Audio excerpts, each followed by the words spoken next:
Comment ça va? Enchanté, ça va bien? Merci d'être venu. Oh oui.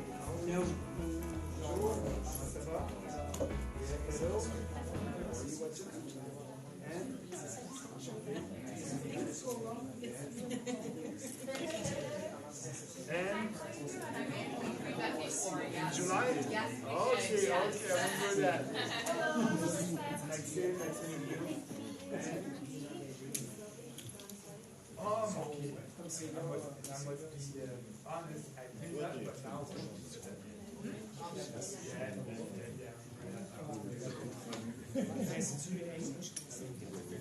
Hello. Ça va bien? Oui, ça va bien. Vous aussi? Êtes-vous ici de Timmins? Oui. OK. Vous êtes là, parce que j'aimerais en découvrir. Je suis au mois de juillet, alors je serai... Oui, juste avant l'élection. Ah oui, mais là, merci.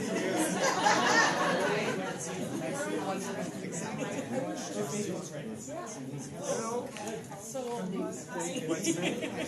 Enchanté, nice to meet you.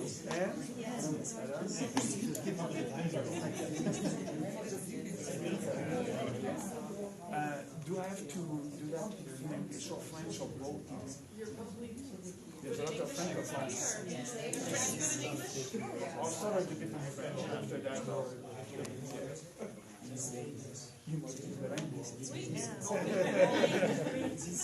You don't have the same accent that I have. Hello. Hi.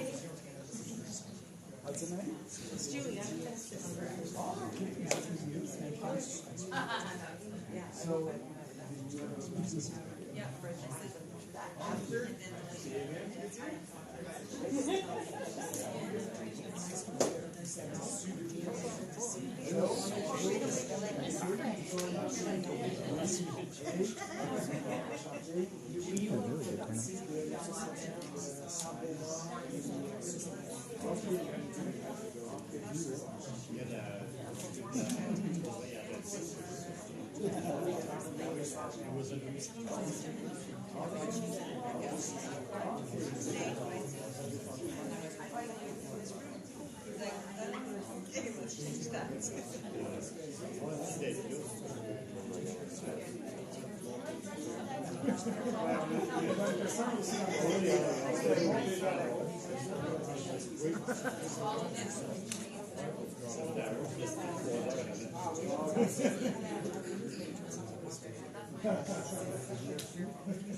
Cats can't work too.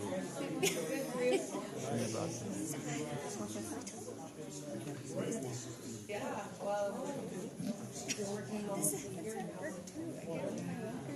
Why are you wearing those pants so wet? No, not these pants, but like my smell.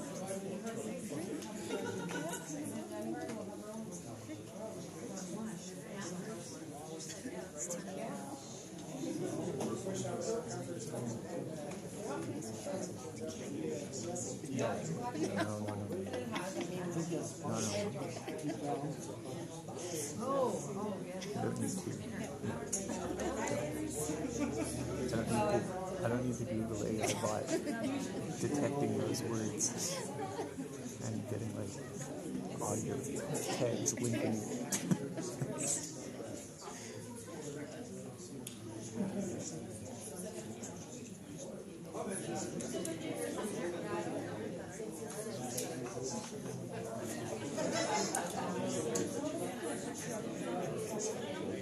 Is it? That's the full battery symbol, right? That's the full battery symbol? Yes.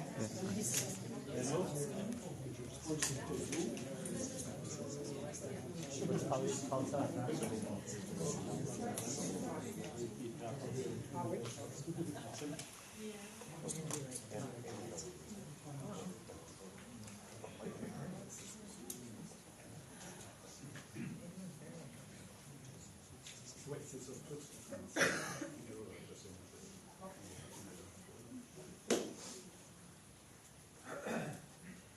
Good evening, everybody. Welcome to this PPC event. If you want to come closer, I mean, we I don't know, maybe with the confusion of this hotel, that hotel, we may have lost a few people, but if you feel comfortable to come closer, can you hear well in the back? Yeah. Okay, then that's okay. So my name is Renaud Roy. I'm the regional coordinator for the PPC here in Northern Ontario. So we basically cover about 11 districts in the north, and I'm also part of this riding specifically of Timmins James Bay, so this is home turf for me. So I want to again just say welcome for you guys to be here on a Friday night. I'm sure there would have been other options where you could have done something else, watched something else, or just been doing anything else other than coming to a political event. Because the fact of the matter is, I mean, no election has been called. There's no leadership race. So the fact that you even have come here, you know, without those pressing matters, shows something about you. And what we get from that, just the very fact that you are here present, it conveys a message that you guys are concerned with what is happening in the country. And there you go, yeah. And you are engaged. So you're following what is happening. So that's the reason why you're here. So we really appreciate that. I want to introduce also our PPC team here in Timmins James Bay. So in Timmins James Bay, we have an independent association, and I'd like to introduce all of them here. So maybe starting with our CEO. This is Ken Joannis. At the camera is Director at Large, Rob Joannet. Behind our merchandise table, we have Rick LaFleur, Director at Large as well. And then we have our CFO, so our treasurer is Kathy. And we have, you may have voted for him in the last election, so our candidate, former candidate, Stephen McLeod. There's Mireille. Okay, and then Mireille, she's also a director. So we have somebody else from head office that has been traveling with Maxime. So his name is Colton Waller, and he's the PPC Creative Director.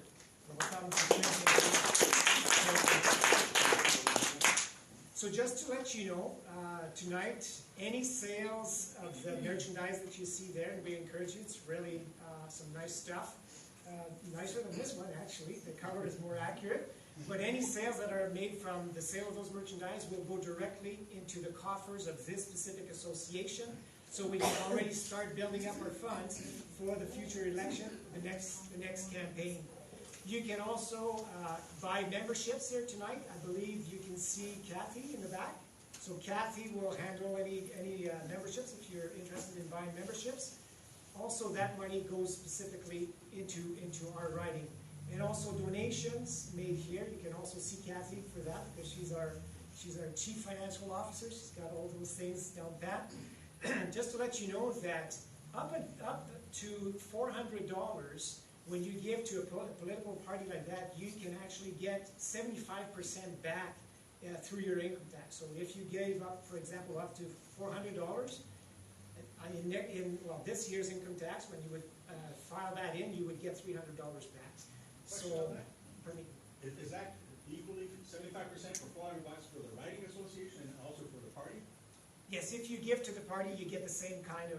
But so if you give $400, they get 75% off, as well as giving to the riding, you get 75% off $400. No, you have it. You have a maximum amount. Oh, Yes, yeah. I thought it was Yeah, good question. So I just want to give you a little bit of information about Timmins James Bay because, well, maybe I'm just proud of my riding and this riding here. And so, of course, you know that the People's Party was just actually officially registered. I believe it was on Max's birthday in January of 2019. That's when the party was officially registered with Elections Canada. But in 2019, I ran as a candidate for this riding here, and I had 3.4% of the vote, which actually, and the national average was 1.6% at that time.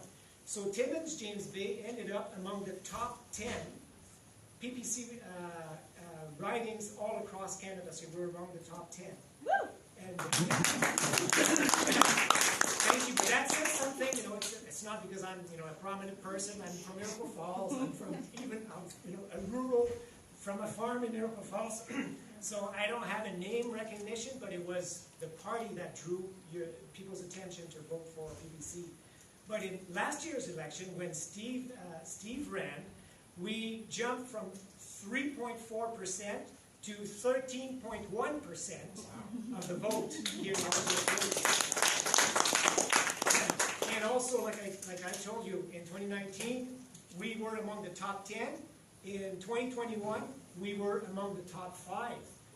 So, in other words, Timmins James Bay is going on a very good trend. We are going up. We're just taking people from other so-called parties, and they are coming and joining our common sense revolution. So, also just to let you know what kind of candidates run for the People's Party of Canada. So as regional coordinator, I'm aware of what kind of people are interested in volunteering for this party. So, for example, in Kenora, we had a guy that has a acupuncture practice. So that's, you know, who ran in Kenora. In Thunder Bay, we had 2 ridings in Thunder Bay. We had a former OPP who now owns a grocery store. So that was one of our candidates. The other candidate is a geologist, and he's a consultant. In North Bay, the candidate there was a retired fireman that came from down south, but actually because of the COVID hysteria, there was some pressures upon him, and he decided, well, you know what, I'm just going to retire, and he ran for the PPC. In Sudbury, we had a retired school teacher. In Paris, Muskoka, we had another retired school teacher as well there. And here, well, we have Steve, who's a truck driver. So these are the kinds of people. Yes, exactly, right? Freedom. So I mean, these are just your regular cross-cut of the population. That's the kind of people that are, you know. So when you hear people say, "Oh, this party is extreme right-wing and misogynist and narcissistic and all of these things," you know, like these are the kind of people. We are just regular folks, just like you and I.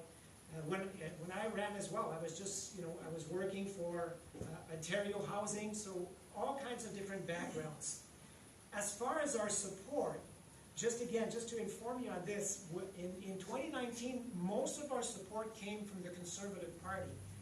But in 2021, most of our support by far came from people who had never voted before, or people who had totally disengaged from politics and got engaged again, or people that were formerly supporters of the NDP. So what happened? So basically the 13%, we had to take that somewhere. So we took it from somebody else, right? Well, the fact of the matter is we took most of that support from Charlie Angus. And Charlie Angus, well, I mean, he's a good guitar player. I'm not sure what to say. But you know what? NDP. Yes. NDP. I'm not from here, so. So basically, he was not. He started to be very threatened by the presence of the PPC here in Timmins James Bay because he was bleeding in support to us. And the fact of the matter is he discovered that as he went door knocking. Because as he went door knocking, him and his campaign, they found that there were a lot of common sense people, mothers in particular, with toddlers in their arms or who had young children, and they were concerned that they would not be able to participate in certain sports, or they didn't want their children to be forced into, you know, a medical procedure that is not even yet fully approved for market. And so these mothers were mama bears. So when they came knocking and pushing this narrative, these people said, you know, sorry, Charlie. Yeah, sorry, Charlie, but we are now supporting the PPC. So he got very, very concerned about that. And so these are the kind of people. So again, these are not extremists or terrorists or racists. They're your average neighbors, you know, people that are involved in kids' sports and all this thing. So these are the type of people that support us. one of the things that we have witnessed, obviously, in the last 2.5 years is that, and maybe some of you here have been the victims, if I can put it that way, of this, that, you know, we have been bullied, we have been coerced, we have been intimidated, we have been demonized. Some of us have lost our jobs. I haven't known them. Some of us have lost our jobs. Others have seen loved ones lose their jobs. Others have seen their seniors basically passing without having somebody by their bedside and all of this. So that we've been heaping this abuse in the last 2.5 years, and it has become more evident to us. But this has been going on for a long time, in the sense that government thinks that we know best. We, the government, you little people, follow our lead, follow our orders, and we will tell you what to do in all of this. And people just, you know, a lot of people said, you know, I enjoy my freedom. We have a Charter of Rights and Freedoms, and that's why I'm switching now to this party that respects the Charter, that honors the Charter, and that lives by the Charter. So this is, you know, this is some of the things that we have seen. Now, I've told you about Timmins, James Bay, that we have been doing good, but good is not good enough. You know, the fact of the matter is we want to, of course, win other people to our movement and to this battle for our rights and our freedoms. But we need to get a voice in Ottawa. We need to have a PPC member of Parliament. And you know what? I'm going to declare this. I'm going to make a statement that might seem outlandish to some people, but I believe that Timmins, James Bay could make history in the next election, in the sense that we could be the very first riding in all of Canada to send a PPC member of Parliament to Ottawa. Anybody believe that? Common sense, the trend is in our favor, right? The purple wave has not stopped here, like in Timmins, James Bay, it's still going. And you know what? So we're 13.1% of the vote. If every person that voted PPC in the last election, if we only brought and convinced two other people to vote PPC, what would that come to? 39%. Charlie had 35% in the last election. It would be bye-bye, Charlie. Sorry. Enjoy your retirement. And we're sending a PPC representative to Ottawa to be a strong voice for common sense. And you know what? I believe that we can all achieve that. The next election might be, you know, in 2 years from now. So if we win one person per year, we can get this done by the next election. Can I say one thing? Yeah, go ahead. Money will help you. Yes. Oh, that's it. And that's what those donations, selling of merchandise, that's how everybody can contribute. So, just before I introduce our speaker, I want to quote something that King Solomon has said. King Solomon of Israel, way long time ago, he said, in a lawsuit, the first to speak seems right until someone comes forward and cross-examines. I mean, we see this in court, right? So when the first person to speak seems right, then comes the lawyer on the opposite team, and he cross-examines, and all of a sudden we hear a different side of the story. What the government in Ottawa and provincial governments, what they have done in the last 2.5 years, they have not given us an opportunity to cross-examine the narrative.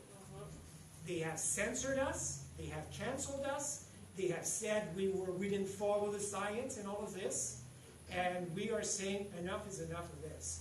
If you are so sure that you are right, then let us cross-examine what you are presenting, the evidence that you have presented, because we have also evidence. And we need to be able to cross-examine our government. That's proper science. That's proper science, and we're not in a dictatorship. At least we shouldn't be in a dictatorship. So we should be able to always cross-examine what the government narrative. Yeah. So, of course, our speaker tonight, you all know him, and I'm sure if you follow politics, or even if you've ever watched a little bit the House of Commons, sometimes a member of Parliament of a party will use the expression that he or she is crossing the floor leaving their party and they're joining either the government or they're joining the opposition. So we call that crossing the floor.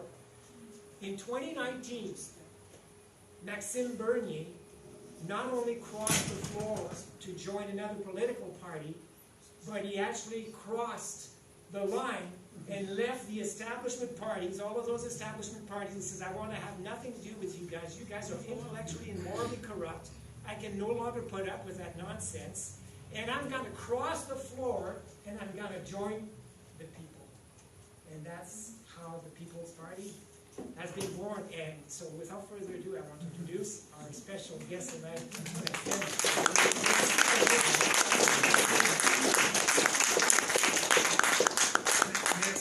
Merci beaucoup tout le monde. Merci Renaud. Comme vous voyez, on a des personnes très actives avec nous, dévouées et qui nous aident à bâtir cette révolution-là.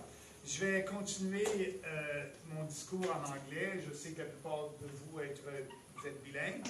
So I will switch to English. Sorry for my accent. But I'm very happy to be here, very pleased to be here. And as you can see, we have a strong team here. And Renaud is right, saying that we can grow. And here in Timmins, we may be able to have the first PPC member of parliament. And yes, that will make history. I can tell you that I will help that person to be elected. And maybe, as you know, I'm looking for a riding personally. I did run in both for the last two elections. And I'm looking at other ridings.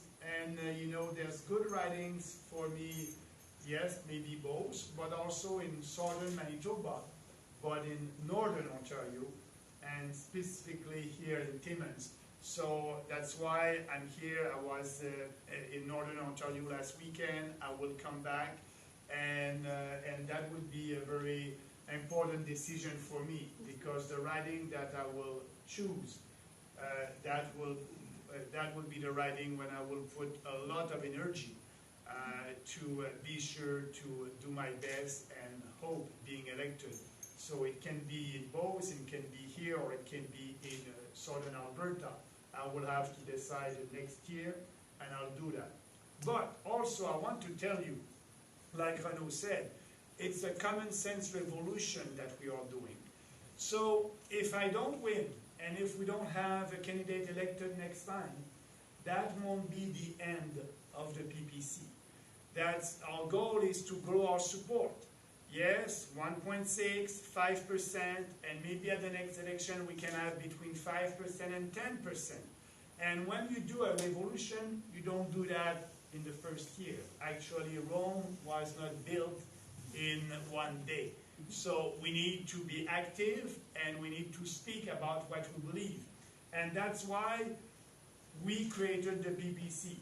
And that's why in 2018, I decided to, yes, cross the floor, and we created the PPC. Because at that time, you know, the Conservative Party, the Liberals, the NDP, they don't want to fight for people. Actually, Pierre Poilievre and Trudeau, they're not doing the right thing on the current issues in our society. They're doing and they're fighting for what is the most popular. There's a big distinction there. You know, speaking about the right thing and the right issues, and knowing that maybe that is not popular today, but it will be popular if you speak about it openly, with passion and conviction. And that's us. That's the PPC. The establishment political parties are doing what is popular, because their only goal is to be elected. And for us, and to be elected, if you want to be elected today, you will tell, and that's what they're doing, you will speak about what is popular. And actually, that's what they're doing. They're spending a lot of money in polling and focus group to know what you want to hear. And that's why before every election, they have a new electoral platform. That's not our case. Our electoral platform will be and is always and was always the same. What I said in 2019, we said the same thing. Our candidates said the same thing in 2021 at the last election, and that would be the same platform. So that's why we are doing politics based on conviction. That's a big difference. And it's not because something is popular today that it is just and true.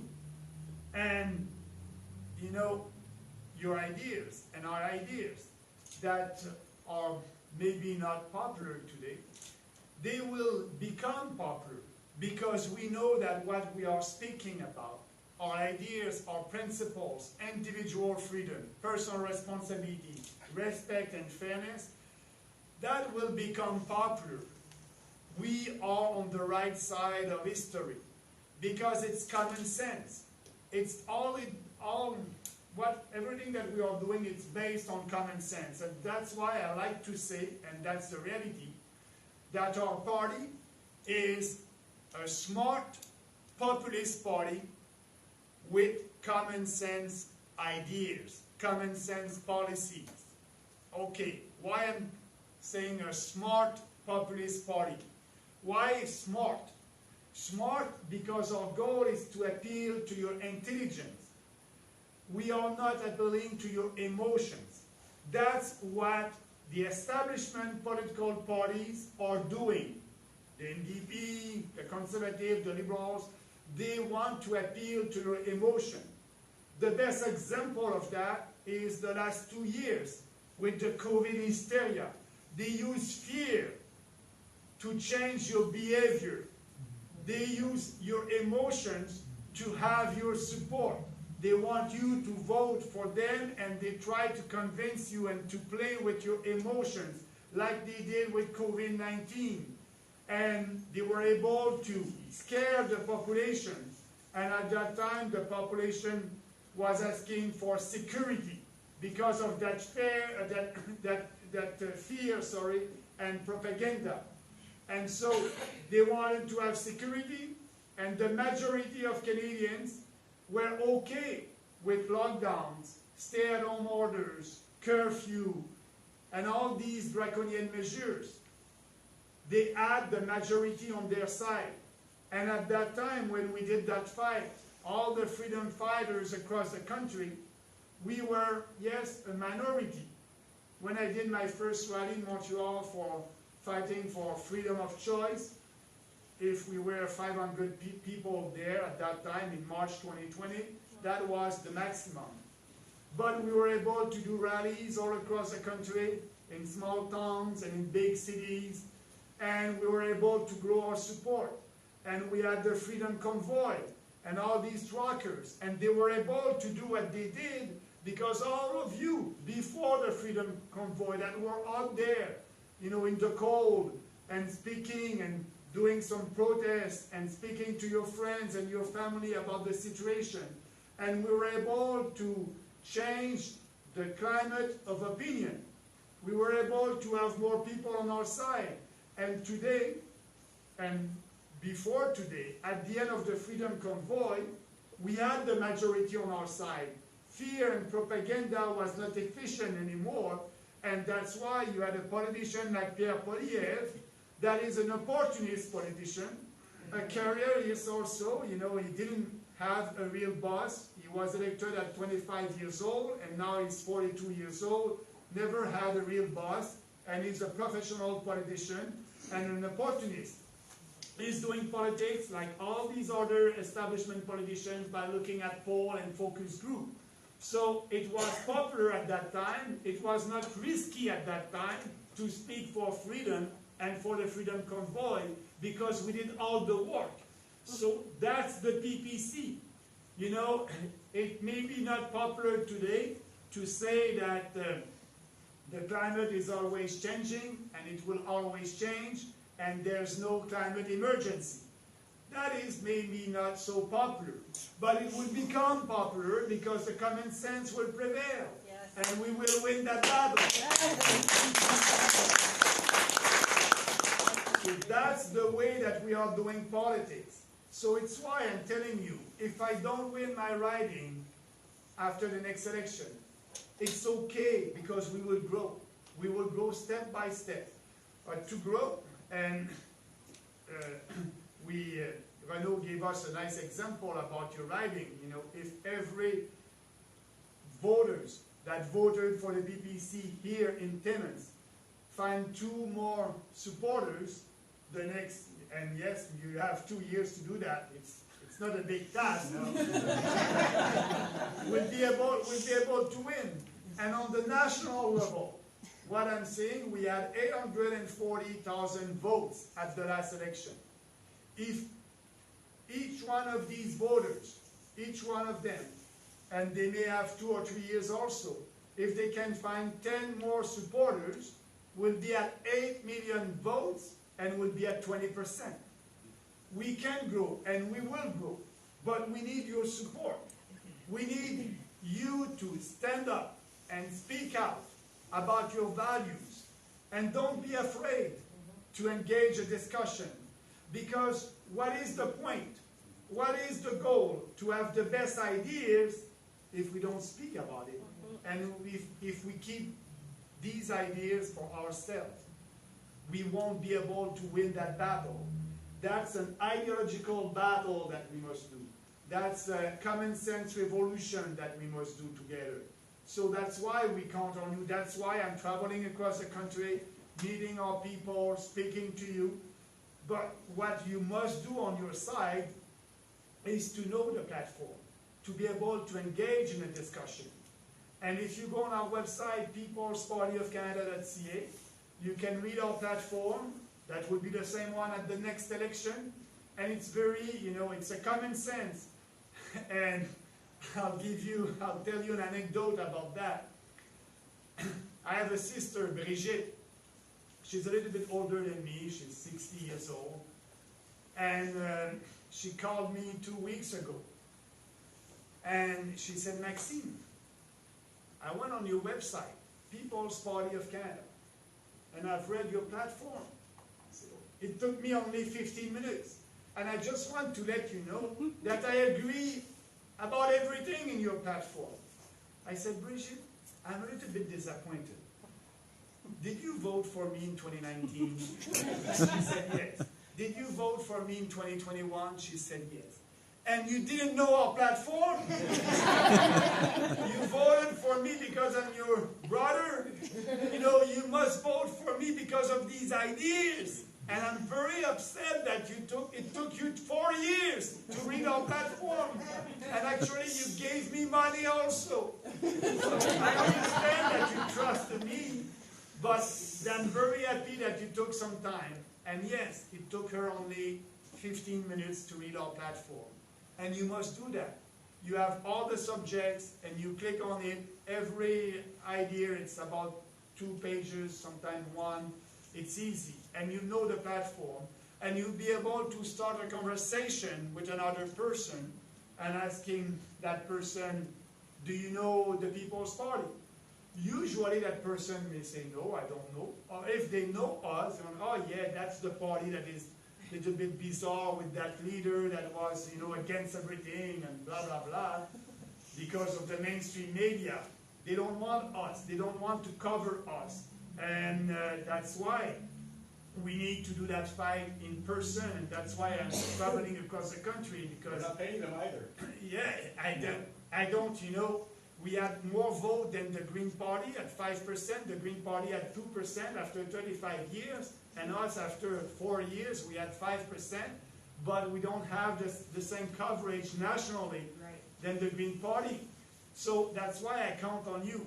And so, yes, if you have a discussion with somebody, and maybe that person won't know the People's Party, and if they don't know, that will be an open door for you to tell them, yeah, that's the party, you know, the party, the common sense party.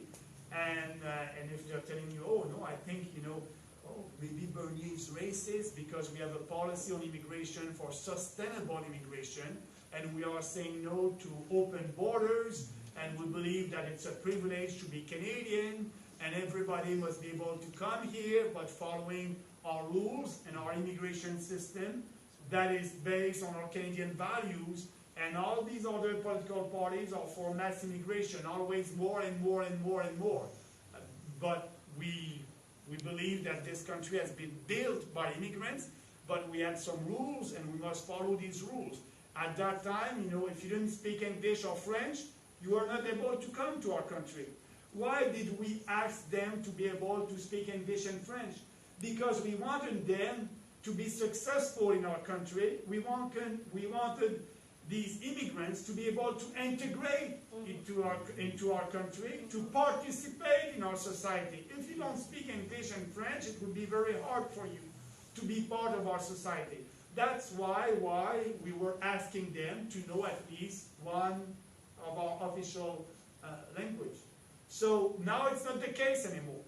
Now it's not the case anymore. They can come here without speaking the language, and English or French. It is harder for them to integrate. They have a tendency to live in their ghetto.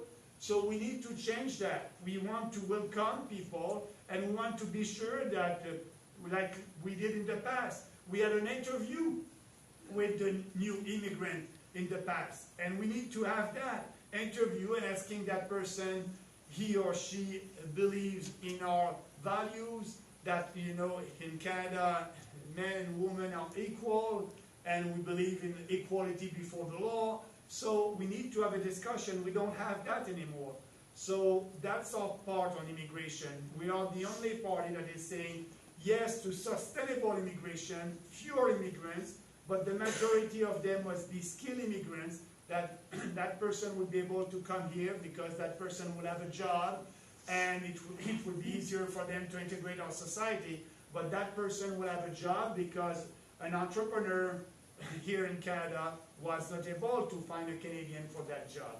So now, as you know, Trudeau did a huge announcement, and the Conservative and also the NDP, they said we are okay with that. In 2025, we will have 500,000 immigrants a year. So for us, it's mass immigration. 500,000 of them will come here in 2025. Right now, it's 400,000 that are coming every year. 500,000 new people every year starting in 2025. So, and only 25% of them are skilled immigrants or economic immigrants. Only 25% of them. 75% of them are coming under reunification of family. What is reunification of family? If you are a skilled immigrant and you are coming here because we need your skill and we were not able to find a Canadian for that, you have the right to come here, but you have the right also to bring your husband or your wife and your kids. That's the immediate family, and that's okay. But now, reunification of family, it's more than that. It's your brother, your sister, your grandmom, your granddad. So, we need to stop that. We need to be able to have fewer immigrants coming from the reunification of family and more skilled immigrants. But also what we have today, we have a lot of refugees. But we have fake refugees that are crossing our borders at the Roxham Road in Quebec. And 25,000 of them this year, they're crossing and they're saying, you know, I'm a refugee, but sorry, you're not a refugee when you cross the border at the Roxham Road and you're coming from the state of New York, because your life is not in danger in New York. And they're crossing with their Gucci's and all that. So that's unfair. That's unfair because the real refugees, where their life is in danger in a camp somewhere, cannot come. These people are jumping the queue. So that's not Canadian way to do that. We need to help the real people. So that's why we need to have that discussion on immigration and on other subjects. So what I'm telling you, we are speaking about very important policies that are so important for the future of our country.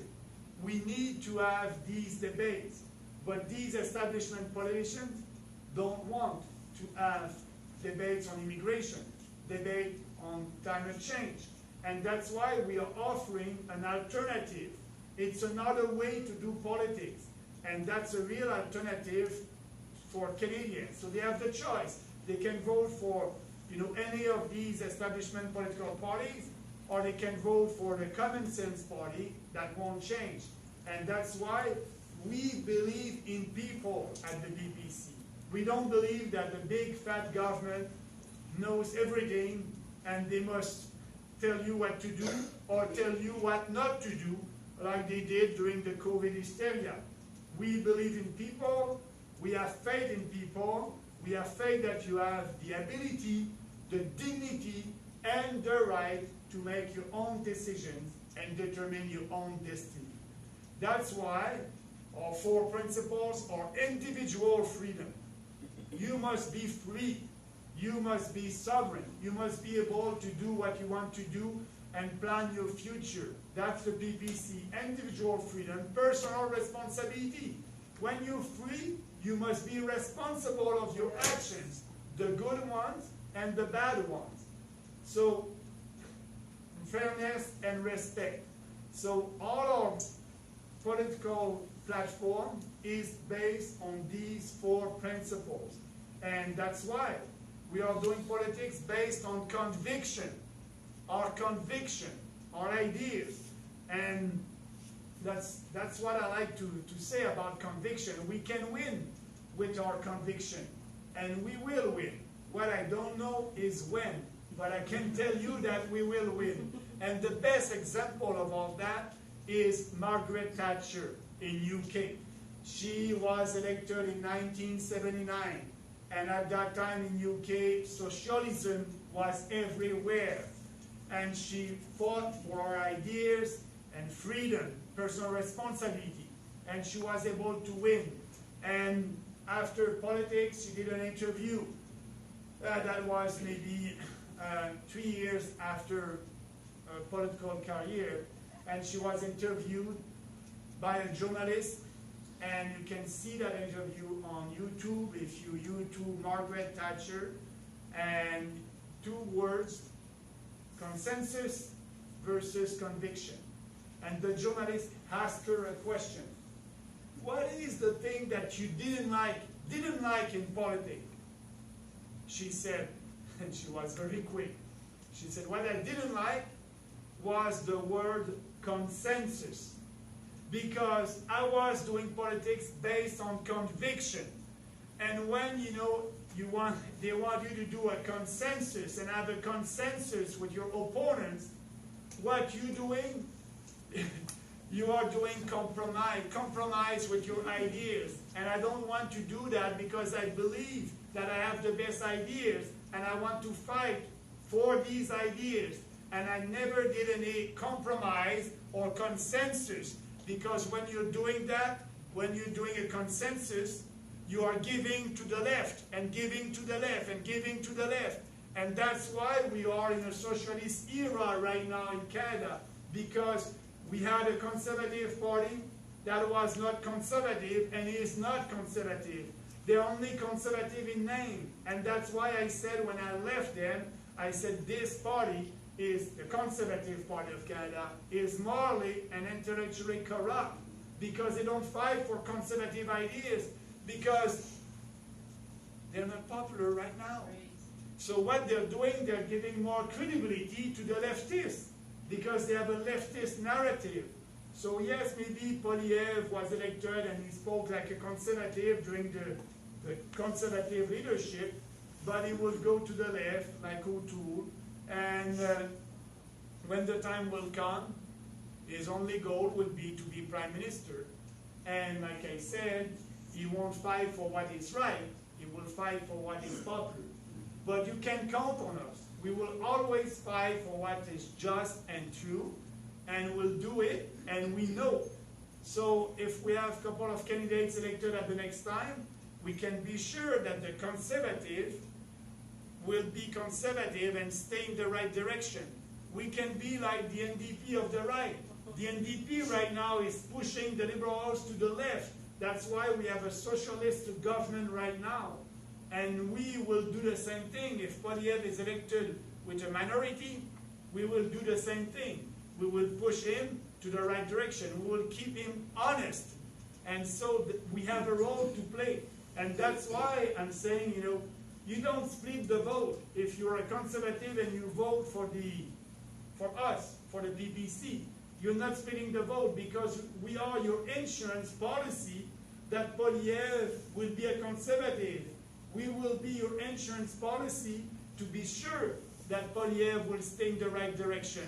And we will support the conservative when they'll do the right thing. And if they are not doing the right thing, we won't support them.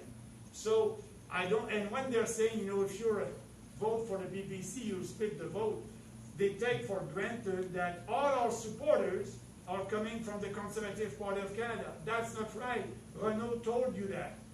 A third of our supporters, maybe the maximum, are former Conservatives. We have more people that are coming from the NDP because the NDP is a woke organization right now. They're not fighting for workers anymore. So that's why we have a bright future. We can grow. We can attract support from any people who voted for any political backgrounds, and also the people who never voted. And they never voted usually because they don't believe in these politicians. And I will finish with an anecdote about that. It's sad that we had 40% of our population that didn't vote at the last election. And I can tell you, when I was elected in 2006, after being elected as a conservative, Radio-Canada decided to do an interview with a conservative, myself, a Liberals, a NDP, and a Bloc Québécois in French. And the question was, what can we do? Because at that time, the participation rate was about 65%. So 35% of the population didn't vote at that election in 2006. So it was a huge number. And they wanted to have a debate with new elected politicians and telling them, what can we do to have more people that will vote, that will participate and vote during the election. So I was the last one to speak.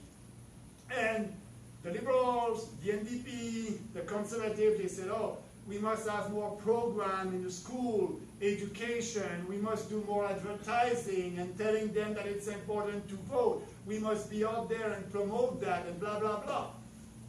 And that was my time. I said, no. If they don't vote, it's because they don't believe in us. We have to change as politicians, and if we change and if we are doing politics differently, and telling something and doing it when we are elected, they will come back, they will vote. And now they're giving us a big alarm. They're saying, I don't want to vote because you're all corrupt. You're all the same. You're telling me what I want to hear, and after that you're doing the opposite, and I'm out. I don't want to participate in that game. If we change and they don't vote because of us, politicians, it's not because of them, they're crazy. It's because of us. And I understand that. So we need to change as politicians. And that's why we created the PPC. We are not doing politics like them. And like I'm saying, we are doing politics differently. It's because of that. And the best example is COVID-19. When I was there and you were there, it was not popular, but we were able to win that battle. And we must do that every other subjects, and we will be able to win that battle. So you can count on us, you can count on me. I will always be there to fight for what is right, what is true, and to fight for Canadians, for our people, for the sovereignty of our country. We are putting our country first, not the UN, not the World Economic Forum, not the World Health Organization. We are not globalists. We are fighting for Canadians, for our sovereignty, and we will always do that. So I want to stop there and being able to have a conversation with you, and I want to be able to answer your questions. My goal was today just to tell you that the PPC is very different. And if you understand that, that's great. Very different, the way that we are doing politics, with also real candidates. You know, we have real candidates, real people, day-to-day people, like Renaud said, and I'm proud of that. So, and yes, we have a lot of candidates that are new in politics, and that's great, because the best compliment that I received is when a person is saying me, and that happened actually last week again, "Oh, Maxime, for me, you're not a politician.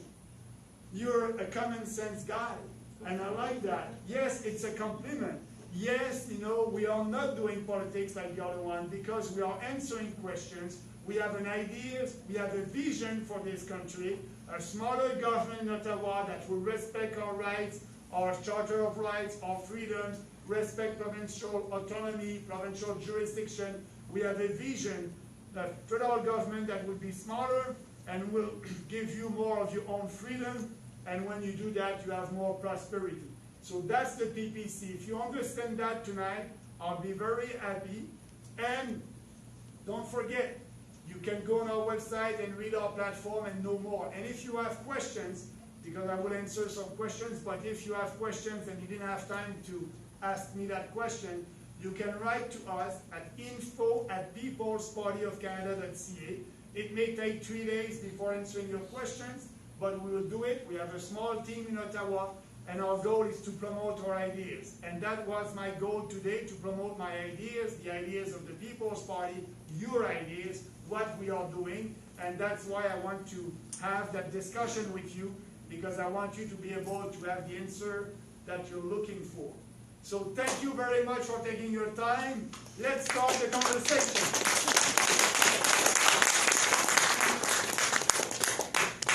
So who's going to start? The first one is always the more challenging one. Yes? Well, first, I'd like to make a statement. I've known Maxime since 2019. A friend of mine wanted to become a candidate for the Conservative Party in London. And he was going on because he wasn't popular with his ideas. So, anyways, I was not even going to vote that election. And I'm just reinforcing what Maxime said earlier, that I thought they were all doing good until I found out about Maxime, People's Party of Canada. And let me tell you, when I found out there was a good party, I got myself behind it. And did I help a lot? Yeah, thank you. Yeah. I helped a lot. He helped one of our candidates. What was the riding? London North Centre. Yeah, and we had Salim Mansour, a university professor, very good candidate. And, World famous, by the way. Yeah, so, and thank you for helping. But you have a question? Yeah. Well, it's more of a suggestion to people, is that when you can convince someone that there's a party that respects you, that will let you talk, let you speak your ideas, which a lot of the other parties don't. When people realize that there is a good party, they'll get behind it. So don't be afraid and to approach people and suggest to them and talk to them respectfully. And you know, I mean, these principles are so important, and I think people get behind that. But people don't know, they don't get involved, they're too busy, you know. So that's what I wanted to share. Yes. Don't be afraid, and yeah, convince 2, 3 people. Questions? I think one of the biggest concerns that most people have right now is the current state of our economy and where it's heading. So what is the People's Party's position on how we're going to deal with that going forward? Yeah, thank you for asking. It's a great question. The state of our economy, but the state of our nation also. Yes, you're right. Actually, this week, the finance minister just admitted that we will be in a recession. I spoke about that a long time ago. And we have that inflation. So we must know the cause and the roots of all that before having the answer to that. So the roots of all that, it's our deficit. We, as you know, had a deficit of $450 billion, and we had that deficit because of COVID-19. So during COVID-19, every establishment politician at the provincial and federal level, they said, we must shut down the economy, we must stay at home, and we will give you money for you to stay at home. And so the federal government created a lot of programs to tell people, stay at home, that would be okay, we'll give you money. But the federal government at that time didn't have that money. They didn't tax you for after that to give you that money to stay at home. They didn't do that. So what they did, and they created these programs, and all these programs were approved by the opposition, the NDP and the Conservatives, and yes, Poliev also. They approved all these programs because they were in line with the logic that everybody must stay at home. And I was the only one, we were the only national political party saying no, we must reopen the economy and we must protect the most vulnerable people in our society, older people with comorbidities. That was our position, and that's still our position. So because of these programs, because of the Conservatives, the NDP, and the Liberals, we had that huge deficit. And now Trudeau used the national credit card, the Bank of Canada. The Bank of Canada created money out of thin air. The Bank of Canada bought Canadian bonds, and that was new money that the Bank of Canada created. And so when you have more money chasing fewer goods, you have inflation. Inflation is always because of a bad monetary policy.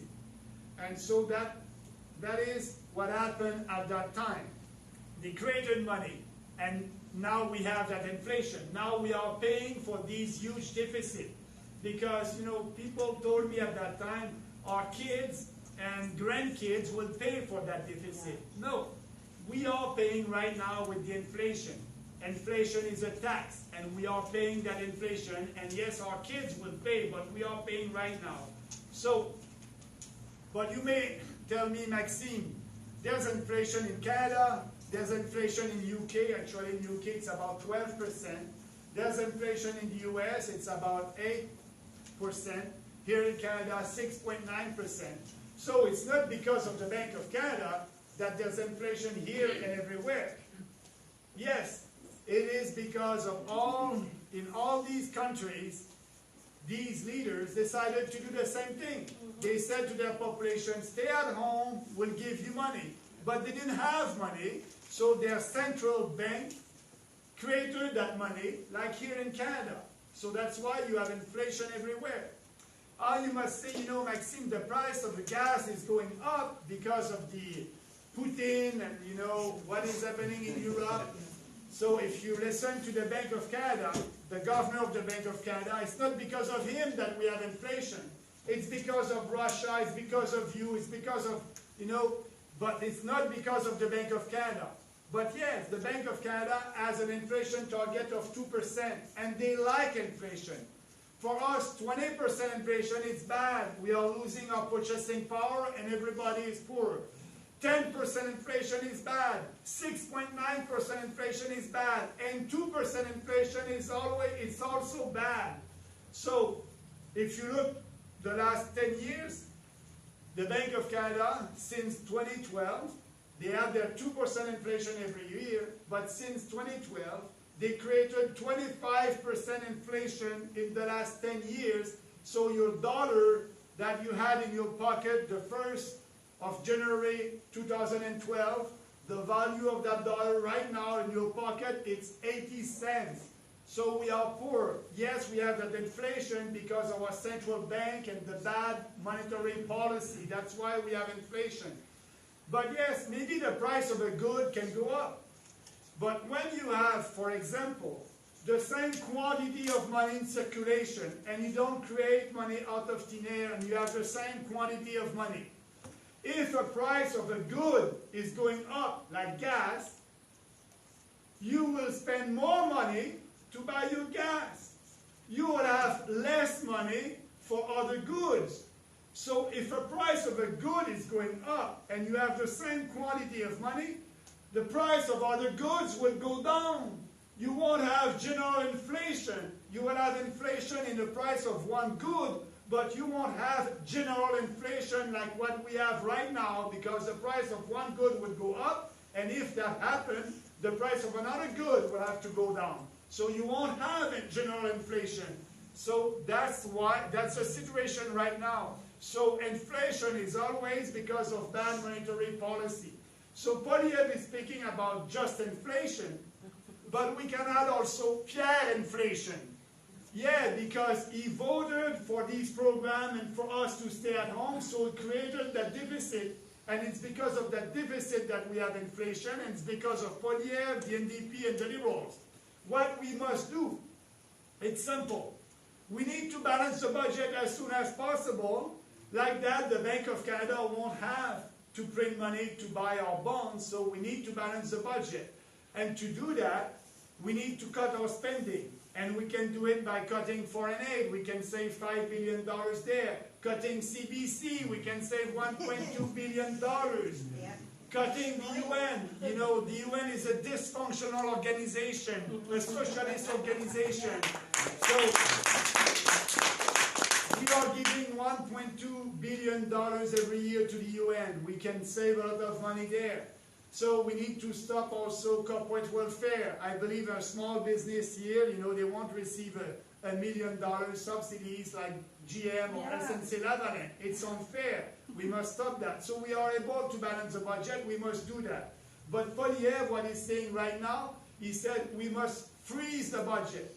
So Polyev is saying we must have the same spending, not increasing our spending. It won't solve the problem. We must cut our spending, not freezing. We have a big fat government right now, and that is spending money, and money that we don't have, and the Bank of Canada has to print that, and we have more inflation. So first, balance the budget. Second, we must tell the Bank of Canada, you were incompetent. You had an inflation target of 2%, and now we have 6.9% inflation. And it's because of you. You must have an inflation target of 0%. 0% inflation, because inflation is bad. If we have 0% inflation, our purchasing power will go up, our standard of living will go up, and we'll be richer. When we have inflation, it's a way that the government is telling you, keep your dollars in your pocket, but I won't tax you. But you won't be able to buy the same amount of goods and services with that dollar because your purchasing power is going down because of the inflation. So the solution is to tell the Bank of Canada, zero inflation target, to be fiscally responsible, to balance the budget, and after that to lower taxes to every Canadian for you to have more of your own money in your own pockets. Thank you for asking. Sorry for the answer that was very long, but it's important to understand the cause of all that and the solution. Thank you. I've been following the Emergencies Act hearing for a little bit since that started. What's your view on the hearing? And there's some talk of granting amnesty for people that were involved in the harm caused by COVID measures, as well as there's talk of it'd be nice to see like a tribunal set up, so yeah, there's two questions there. First, the Emergencies Act. You know, I'm very pleased that we have this hearing right now and that investigation. It's perfect, and actually we have the other side of the story. The mainstream media told the Canadians that, you know, that was a bunch of racists over there, and you know, they tried to discredit us, and I believe that they were successful as doing that during the convoy, the Freedom Convoy. But now we have the truth that is coming out, and you look at the act, the Emergencies Act, and the reason for the government to invoke that act are in the act. The government must show that there is an insurrection. That wasn't the case. Or, you know, there's a war and, you know, the life of Canadians is in danger. That wasn't the case. So I strongly believe that the judge will come. We're gonna have his final report at the end of February, and I believe that would be a good report based on the law. And I believe that the judge will say the Trudeau government didn't have any reason to invoke that act.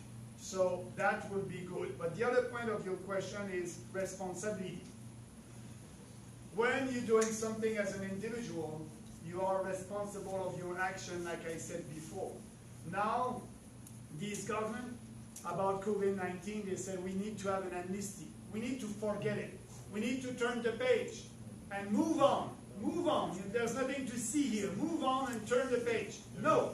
No, we won't forget what they did to us, what they did to Canadians. We won't forget. And that's why we are fighting for an inquiry of everything that happened during the last 2 years. And the truth is out there. Now we know. We have the statistic. We have the data. We have the science. They told us that take the vaccine and you'll protect yourself, but also your grandmom and your granddad. That was a lie. And I remember when I decided not to take it. It was my decision not to take the vaccine because I said at that time, I'm 58 years old, I'm in shape, I don't have any comorbidities, and I'm looking at the data. And we had the data early in the beginning. And I have 99.95% chances of surviving if I have COVID. So risk, benefit, and I decided not to take it. But usually, when you in health, you have a discussion with your doctor, that must be the case. You must be informed, you must have an informed consent, and the doctor must tell you, these are the risks, these are the benefits. And they didn't do that to us. And when I said that I won't take the vaccine, I said, because I had a question, you remember at that time, all these politicians, they were showing their arms and having the jab, and I said no. So journalists, for once, they wanted to know why, and they discredited me, and they said, Bernier is selfish. Bernier is putting the life of Canadians at risk. Bernier is traveling across the country and meeting people, and he can have COVID and share COVID, you know. So Bernier is a bad politician. But they told us that, you cannot catch COVID, you cannot spread COVID. That was a lie. That was a lie, and now we know it. So they must be responsible of that. And I believe that that will come from the U.S. I believe that, the responsibility of their actions will come from the U.S. Next Tuesday, you have an election in the U.S., and I believe if the Republican will have the control of the Senate and the House, you will have hearing. And I know that Rand Paul was the politician who was asking questions to Fauci and the other one. And I know that if they have the majority, they will ask the questions and will have more hearings and will know the truth. And after that, it will come to Canada. But we need in our country to do an inquiry of that, a strong investigation. And I was very pleased that this week, Preston Manning is leading a national inquiry on COVID-19. And, it's not coming from the government, it's coming from Canadians. And they will have hearings across the country started in 2023. So I hope that these politicians will come and give us their point of view about all that.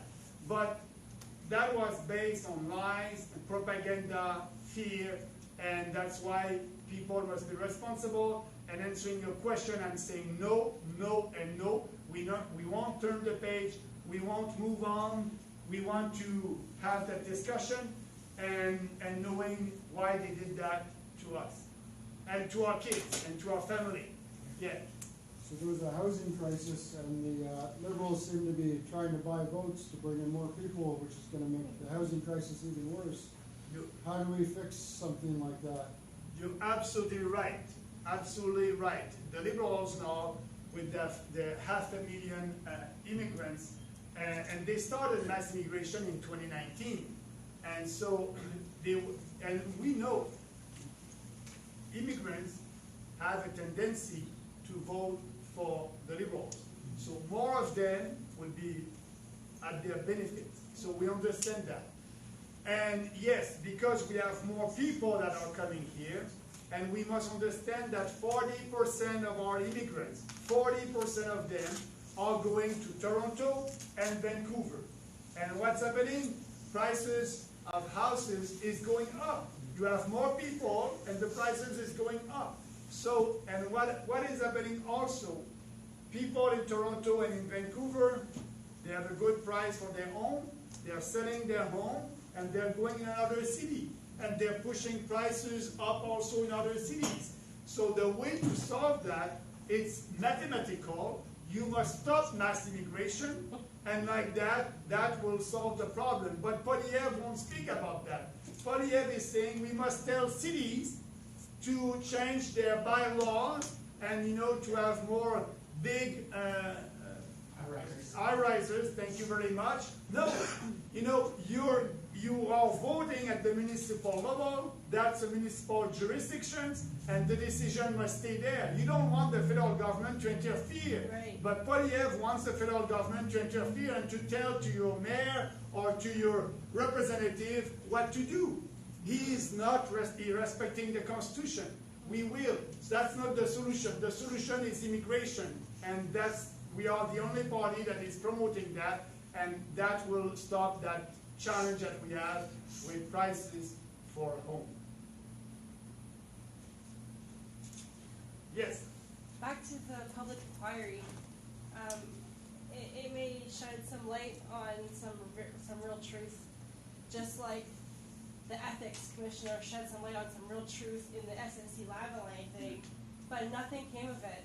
So I want to know, what's your belief and what we can do to help prevent systematic corruption from happening in the future? We need to elect the right people. You know, we have a great constitution, but the problem is our politicians don't care about our constitution. Trudeau don't care. So why? They don't care about the constitution.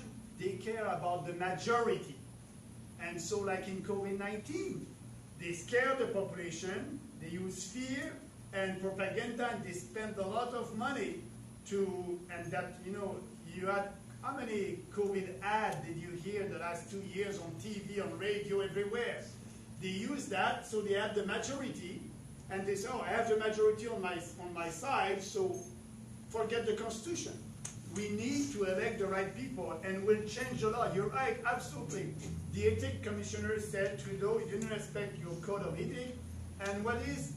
He has to pay a fine, $200. So we need to change that legislation and have in real consequences, real one, and we will change that legislation, and every politician must respect the law. If they don't respect the law that they're voted, they must be out. They must be out. So that's something that we can do.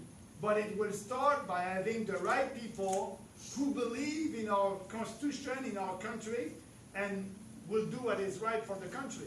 We cannot, some people told me, Maxime, we must change the constitution. No, we have a great constitution. The problem is not our constitution. The problem is our politicians.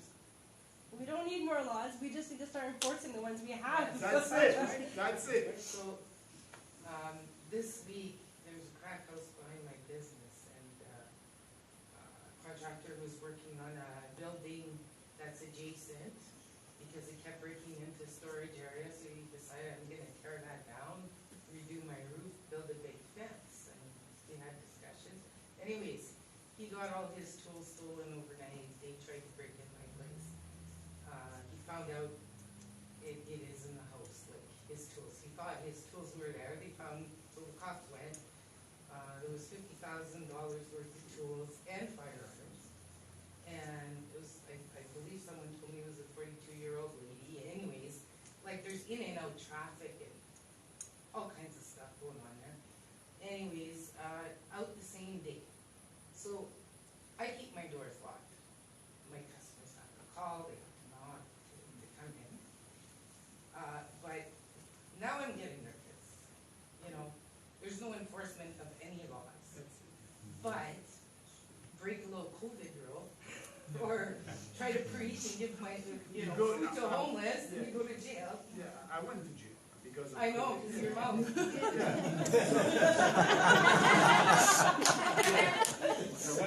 Yeah, and you're right. But you know, if you want to have a democracy, the first responsibility of the state is security, law enforcement. that must be the first, and it is usually the first responsibility. If you're not safe, you cannot be free.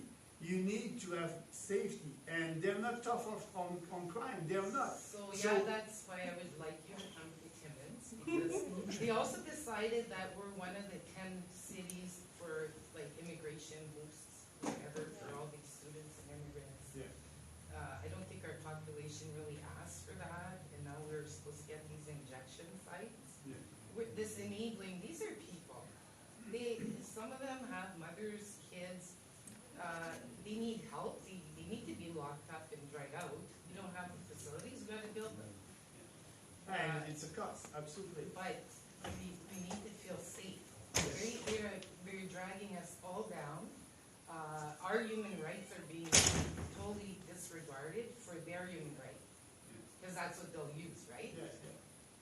No, you're absolutely right. So that's why, we must go so back. there are real challenges here, and I think if you speak on those terms, it might be very popular with our city. Because I have discussions all the time with my city. Absolutely. And people see it. They're fed up. Yeah, absolutely. And, I'm traveling across the country, and, I was, during the summer, I think I was in Calgary, and it's the same thing over there. Crime is going up everywhere. So, because they know that, punishment will be nothing. So we need to be tough on crime, and that's a federal responsibility, actually. And it's... And the police do what they can, but it's the justice system that's gone. Yeah, but, if you want to turn a country from a democratic country to an authoritarian country, what will you do? It's simple. You will have censorship. You will try to kill your opponent ideologically. You want them not to be able to speak the truth, and that's censorship. And that's happened to me when I was speaking against the freedom COVID hysteria. They said, we don't want to hear Bernier. I was, handcuffed and put in jail for 12 hours, and I was not able to do my rally in Winnipeg at that time. So if you want to control the population, you will censor the opposition. And that's what they did to us. That's what they did to everybody that had another point of view on COVID. That's not a democracy anymore. And we are fighting that in from the tribunal, but also we have woke judges right now. So it's a big revolution. And we're going to win that. But I don't know when. But each day, I can tell you, we are growing step by step. Yes? What about the people's ability to collectively bargain? Of the education as workers? Yeah, so that's a provincial jurisdiction. At the federal level, we cannot do anything about that. It's at the provincial level.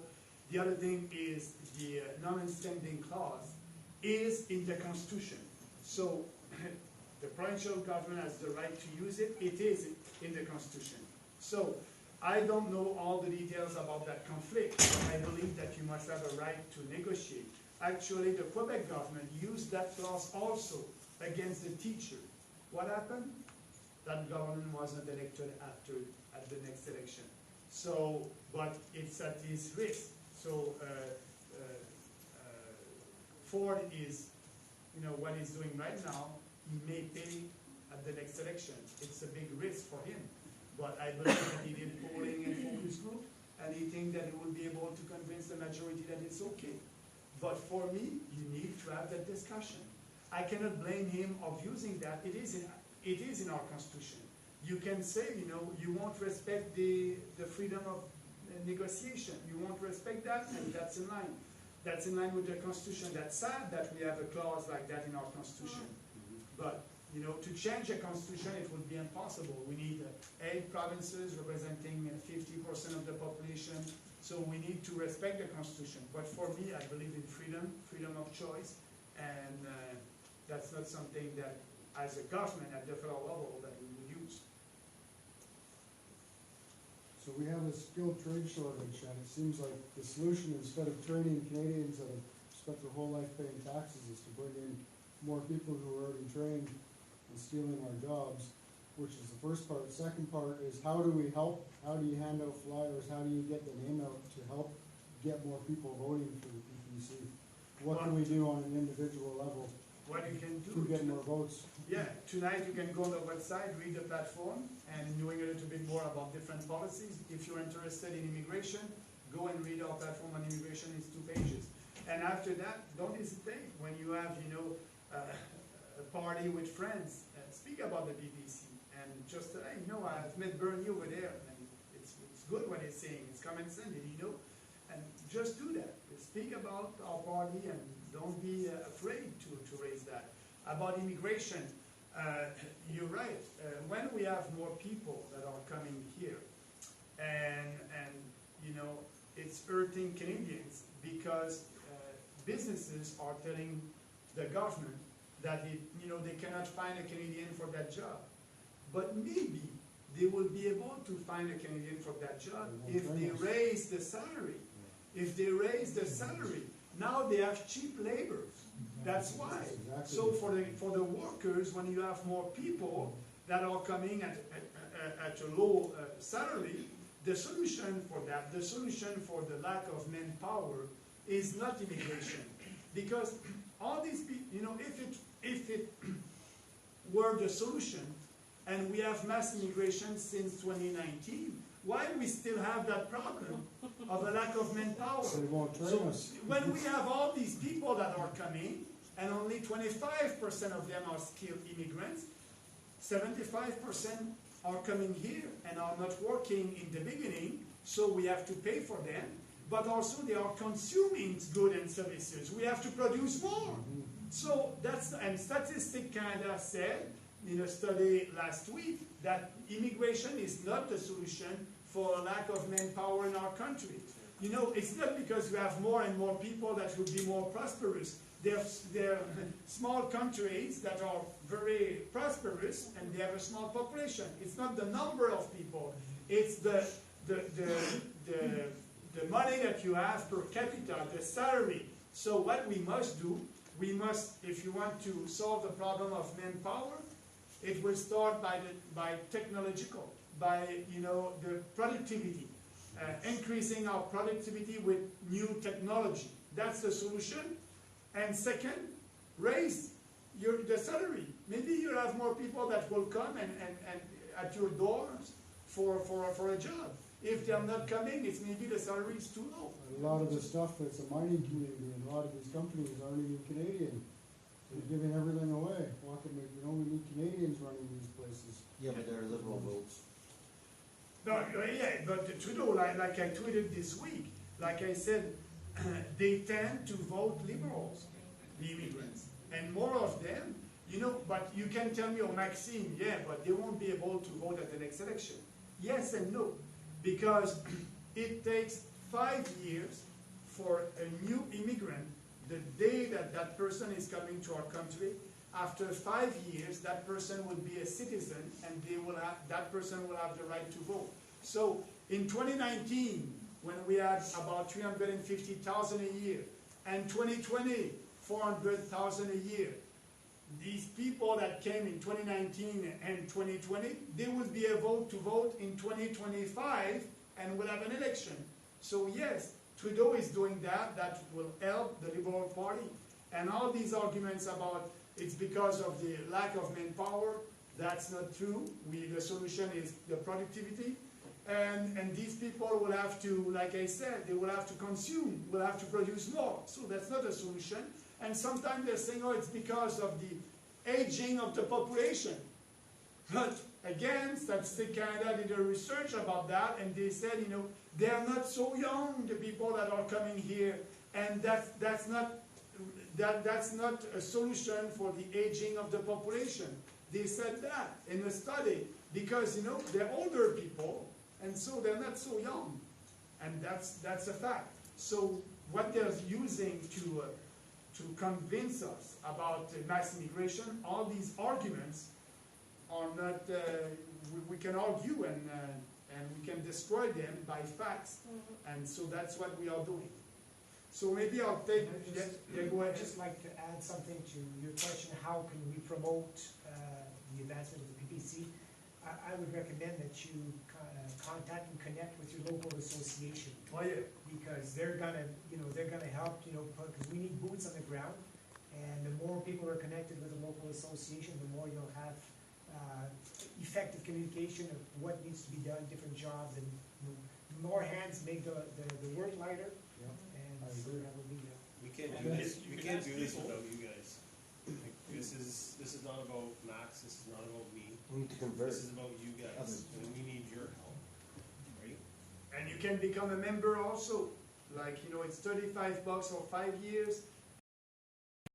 You're writing an association, you receive my emails, and every week I'm sending an email about the news and what is the position of the PPC in line with our principles. You want to add? You want to do what? Yeah, respect. Did your elected politicians respect your rights during COVID? Yeah, a lot of people will say, no, get rid of them. Vote for the party that will respect your freedom. Did somebody have a question over here? Yeah. Yes. The inquiry that's going on right now concerning the truckers and all that, were you asked to answer questions? No, but you were there. I saw you there. I was there, every weekend from the Friday to the Monday, 3 weekends in a row. So, and for me, that was not a protest, that was a celebration. We knew that doing that, something will change, and we were right, because the week after you have Saskatchewan that left all their restrictions, and after that Alberta. So answering your question, if they ask me to be there, I'll be there. Can you volunteer? Yeah, I can. I didn't think about that, but I can write to the commissioner and that I want to. I think it's a good idea. I'll look at it. Yeah, we all write to them? Yeah, you Because I was there, and I tell you, these are a lot of God-loving people, nice people, and when I checked into the Westin Hotel, the guy who went up the elevator with me with his dog, he's going into the room 2 doors from me, and he said, my truck is parked on the road when I'm staying at the Westin. You don't go to a protest in Ottawa with your truck if you don't own the truck. Is your boss going to let you take his truck there? No, these are smart business people. And my business, I need truckers more than I need Trudeau, because my business depends on trucking as well. I buy and sell stuff, they have to move. Yeah, but answer the question, I'll look at it with my team, if I can write a letter to, there's an actual email site, and you can write them, and I wrote a letter to them myself. Okay, I'll do the same, That's good, considering that Ford doesn't even want to go. I want to go. I want to go. Yeah. Is there other questions? Okay. Yes? Okay, one more. Yeah. What about guns? What about what? How do you feel about guns? Guns. You must read our policy. What we're going to do, repeal everything that Trudeau did. And actually what I will do personally, I don't have a license for guns, but I will take my course next year, and I want to know everything about guns, and it's important. And yes, we will repeal that, and we believe that you have a property right, and we believe that you must be able to have a gun after doing all these courses. And our goal is to have a license for life. Instead of doing your license every 3 years, you have a license for life, and you have the right to buy your guns, but also we want to be sure that it won't come from a decision from the cabinet. Trudeau, they can say, oh, I don't like that gun, you look a little bit bizarre and dangerous, so it would be illegal today without passing a legislation. He's doing that by a decision, a cabinet decision, and that's it. What we want to do, we want to put all that in a legislation and being sure that the RCMP or the government won't be able to say today your gun is illegal and will take your gun and it won't be your property anymore. So it will be in the legislation and they won't be able to do that. Yeah. There's a lot of hunting up here.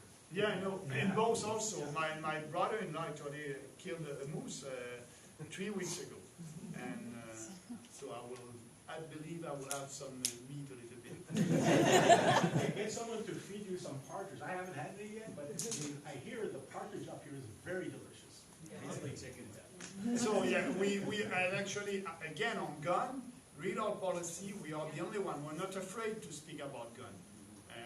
And I want personally to be more credible. That's why, and I want to know, and I said to my wife, Catherine, you'll have to sign to approve, because, if the husband or the wife must sign, I want my husband or my wife to have a gun.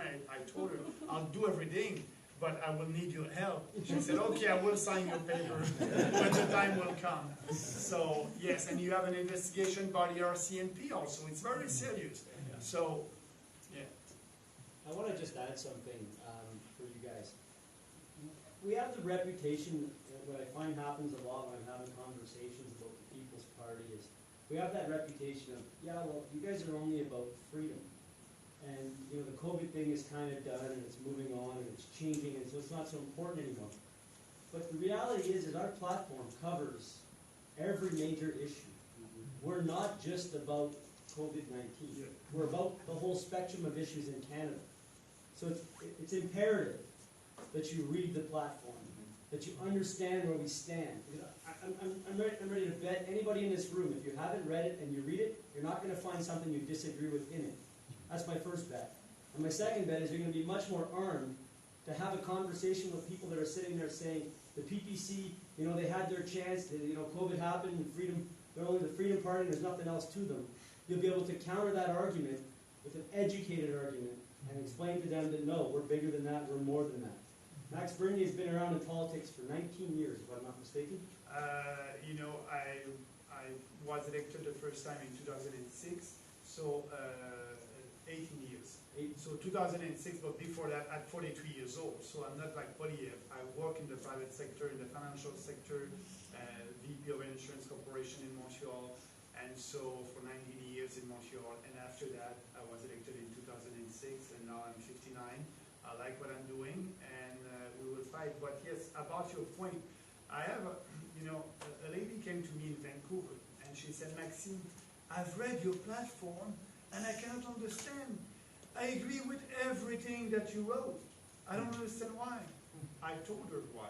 Why? Because you agree with these principles, these 4 principles. If you agree with these 4 principles, the platform is based on these principles, and logically, you will agree with the platform.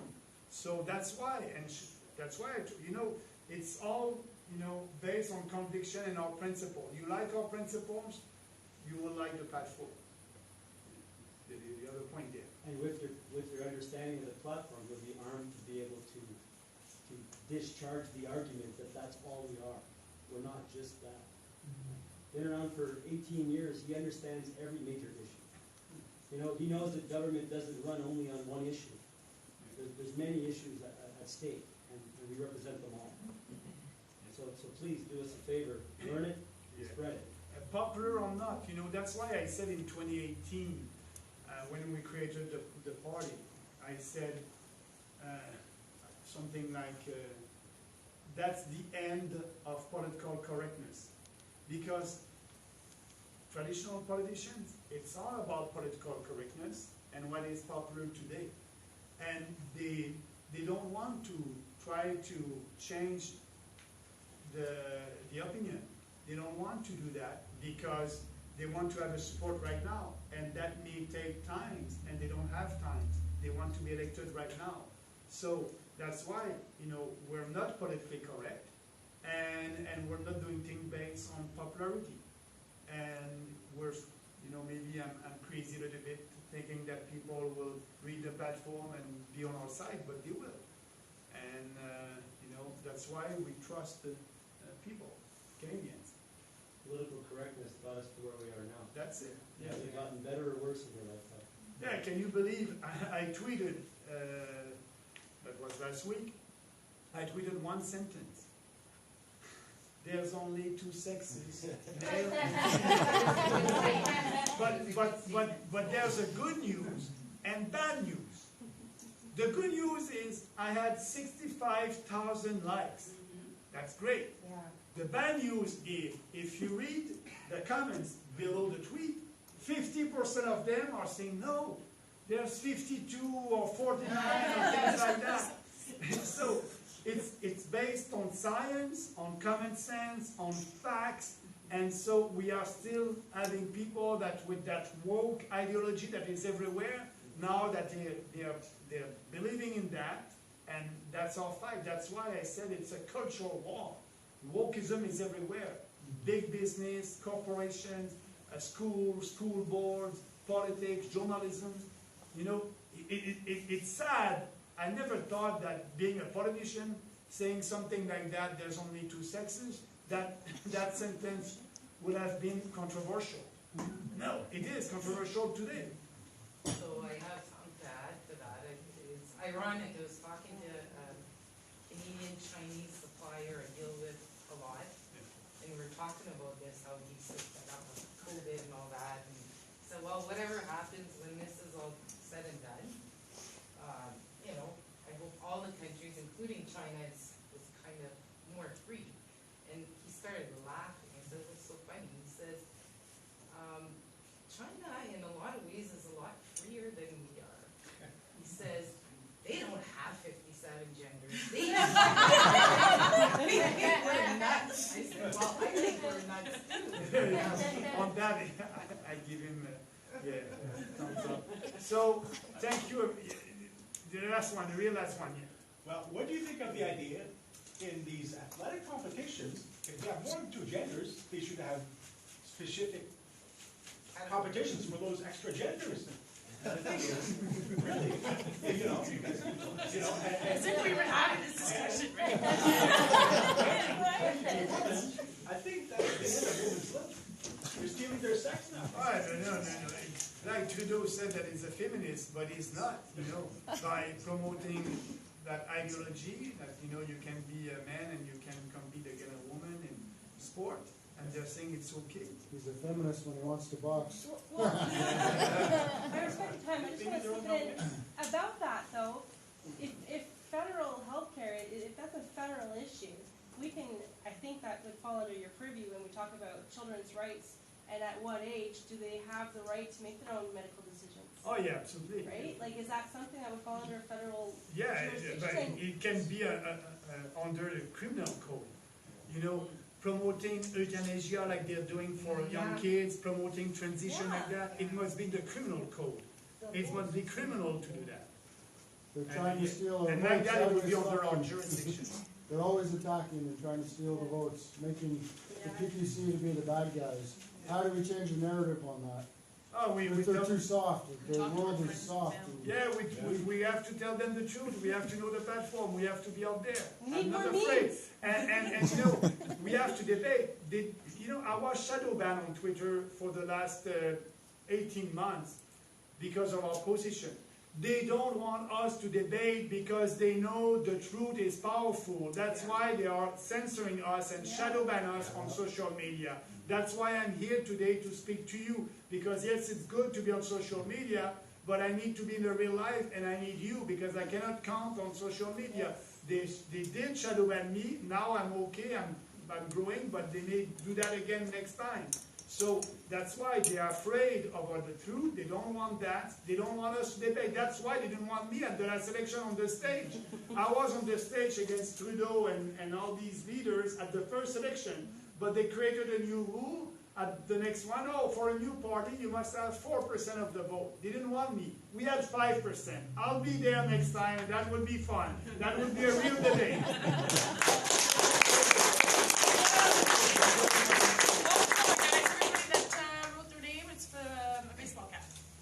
Okay, so that's coming from the Writing Association. That's coming from you.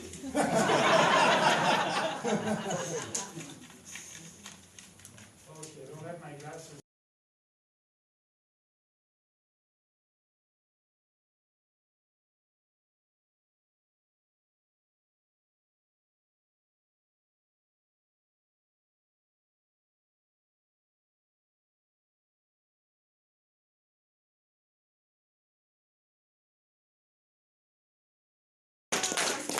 Dan's gonna get a baseball cap.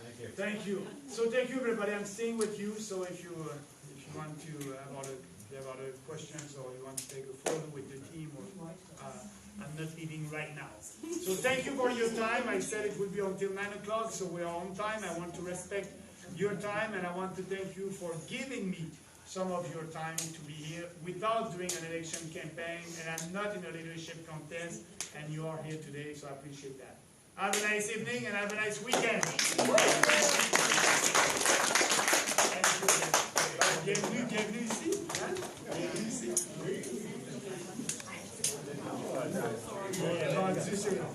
Vendu sa maison.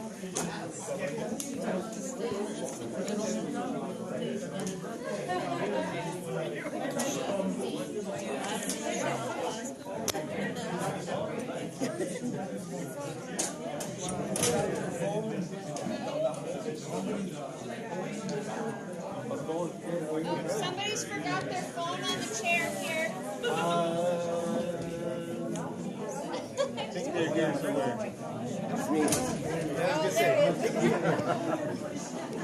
I always do that.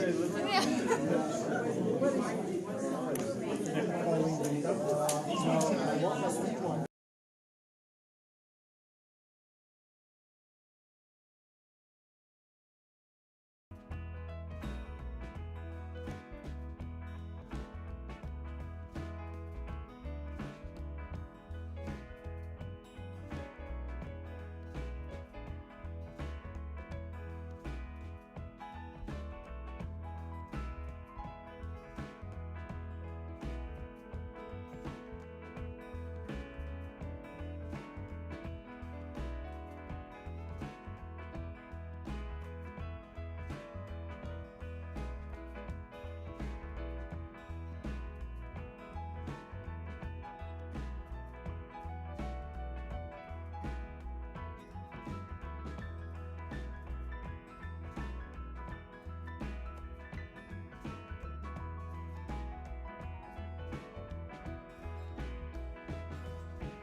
That was a good party at the Holiday Inn. Yeah. Right?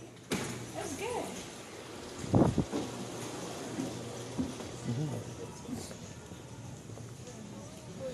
Ah, it'll survive.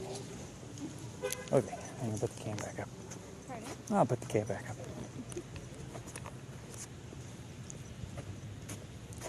Yeah, that was refreshing, as is this rain.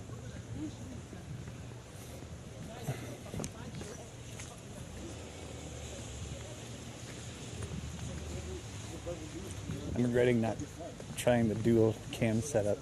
Oh. But could have like went on each side. Oh. I was like thinking of all the different ways I could have did it before I started. Oh, that's good.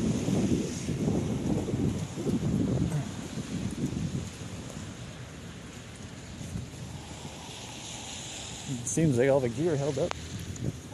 Seems like all the gear held up aside from the phone lighting on fire.